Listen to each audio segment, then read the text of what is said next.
This is a case of diffuse adenocarcinoma of the stomach. Adenocarcinoma is the most common malignancy of the stomach and is classified as either intestinal type or diffuse. In diffuse cancer, a mass can be difficult to identify grossly. Only a small ulcerated lesion, as you can see here, or a minute mass may be present.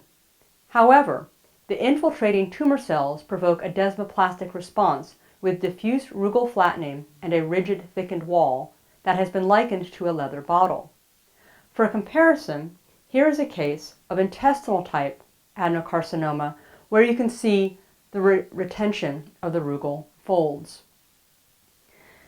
This appearance where the rugal folds have been flattened has been called linitis plastica.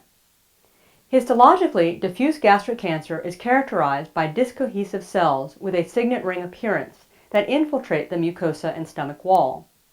Loss of E-cadherin is a key step in the development of diffuse gastric cancer.